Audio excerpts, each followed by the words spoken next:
അയിലയുടെ ഡിഷാണ് ഇന്ന് കാണിക്കുന്നത്. അതിന് വേണ്ടിയിട്ട് 4 ഇടത്തരായില 4 ഞാൻ എടുത്തിട്ടുണ്ട്.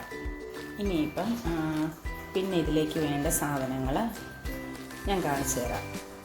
ഇതിൻ്റെ മെയിൻ ഇൻഗ്രീഡിയൻസ് ഈ കാന്താരി മുളകാണ്. അപ്പം അതിന് വേണ്ടി നമ്മൾ കാന്താരി മുളക് എടുത്തിട്ടുണ്ട്. പിന്നെ ചെറിയ ഉള്ളിയാണ്. അപ്പോൾ ഒരു 10-20-25 ചെറിയ കുഞ്ഞുള്ളി ആയതുകൊണ്ടാണ് അത്ര എടുത്തത്. വലുതാണെങ്കിൽ നിങ്ങൾക്കൊരു 10 ഉള്ളി മതിയായിരിക്കും. പിന്നെ ഒരു 6 പച്ചമുളക് ഇങ്ങനെ കീറിയത് ഇതിലേക്ക് ചേർത്ത് കൊടുക്കുന്നുണ്ട്. പിന്നെ 2 തണ്ട് കറിവേപ്പില ചേർത്ത് ആവശ്യത്തിന് കുറച്ച് മല്ലിയിലയും കൂടെ ഞാൻ ചേർത്ത് കൊടുത്തിട്ടുണ്ട്.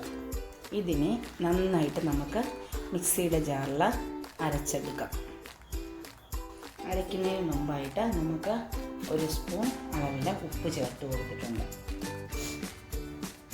ഇതുപോലെ നല്ല പേസ്റ്റ് രൂപത്തിൽ അരച്ചെടുത്തത് നമുക്ക് ഈ അയിലയിലേക്ക് ചേർത്ത് കൊടുക്കാം.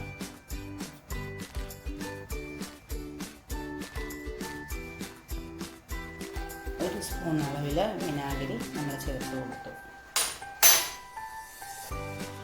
ഇത് നമ്മുടെ അയിലയിൽ നന്നായിട്ട് തേച്ച് പിടിപ്പിക്കണം. അയിലയുടെ 2 വശത്തും മിശ്രിതം നന്നായിട്ട് തേച്ച് കൊടുക്കണം.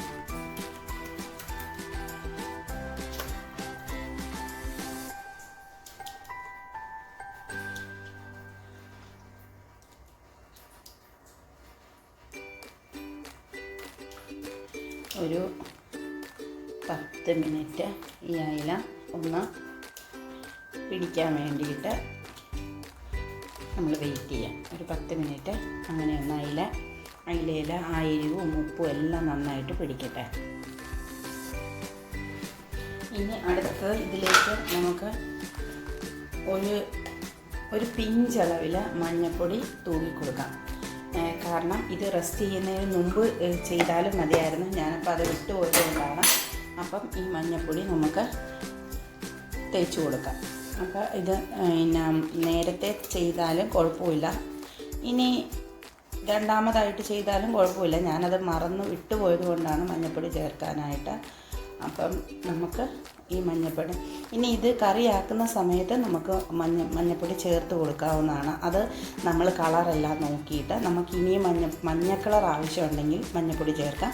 ഇനി അതല്ല, ചിലർക്ക് പച്ച കളറാണ് വേണ്ടതെങ്കിൽ മഞ്ഞൾപ്പൊടി കുറവ് ചേർത്താൽ മതി. അത് നമുക്ക് നമ്മുടെ ഇഷ്ടം പോലെ ചെയ്യാം. ഇനി ഇതിലേക്ക് നമുക്ക് കുറച്ച് തേങ്ങാപ്പാൽ നമുക്ക് ചേർത്ത് കൊടുക്കാം. അപ്പം അയിലയിലേക്ക് ആ തേങ്ങാപ്പാലും കൂടെ ചേർത്ത് കൊടുക്കുമ്പോൾ ഈ പരുവത്തിലായിരിക്കും അയില ഇരിക്കുന്നത്. ഇപ്പം നമുക്ക് തേങ്ങാപ്പാലും കൂടെ ചേർത്ത് കൊടുക്കാം. ഇനി നമുക്ക് അടുത്ത സ്റ്റെപ്പ് ഇതൊന്ന് ഫ്രൈ ചെയ്തെടുക്കണം. ഇനി അടുപ്പത്തൊരു കടായി വെച്ചിട്ട് നമുക്ക് ആദ്യം ആവശ്യത്തിനുള്ള വെളിച്ചെണ്ണ ഒഴിച്ച് കൊടുക്കാം. വെളിച്ചെണ്ണ ഒഴിച്ച് കഴിയുമ്പോൾ നമ്മുടെ അയില ചട്ടി നന്നായിട്ട് ചൂടായി കഴിയുമ്പോൾ നമുക്ക് അയില ഓരോ വശവും നമുക്ക് ഇട്ട് കൊടുക്കാം. എന്നിട്ട് ആ ഗ്രേവി അതിൻ്റെ ഒന്ന് പുറത്തായിട്ട് നമുക്കിങ്ങനെ വെച്ച് കൊടുക്കാം. അപ്പോൾ അത് ആ അയിലയിൽ പിടിച്ച് നന്നായിട്ട് മുരിഞ്ഞ് കിട്ടും.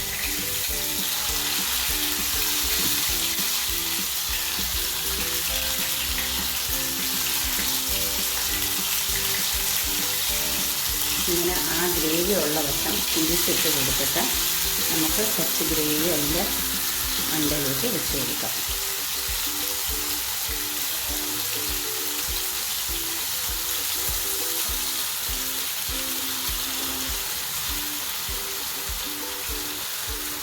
ഇങ്ങനെ നമുക്ക് ഈ അയിലയൊന്ന് ഈ എണ്ണയിൽ ഫ്രൈ ചെയ്തെടുക്കാം.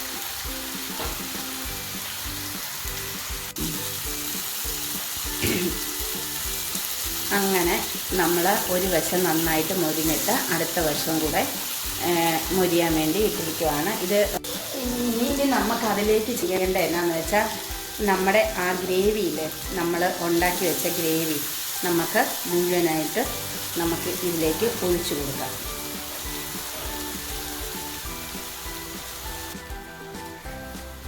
ഗ്രേവി ഒഴിച്ച് കൊടുത്തു കഴിഞ്ഞ് ഇതൊന്ന് അടച്ച് നമുക്ക് ഒന്ന് അത് എല്ലായിടത്തും ആ ഗ്രേവിയിൽ തിള വരാൻ വേണ്ടി വെയിറ്റ് ചെയ്യാം. ഇതോടൊപ്പം നമ്മൾ ചെയ്യേണ്ട ഒരു കാര്യമാണ്, 1 സ്പൂൺ അളവിൽ കോൺഫ്ലവർ നമ്മൾ എടുത്തിട്ട് അത് നമുക്കൊന്ന് വെള്ളവുമായിട്ട് മിക്സ് ചെയ്തെടുക്കാം. ഇനി നമുക്ക് കണ്ടോ ഇപ്പം നല്ല പരുവത്തിൽ നമ്മുടെ കറി ആകുന്നുണ്ട്.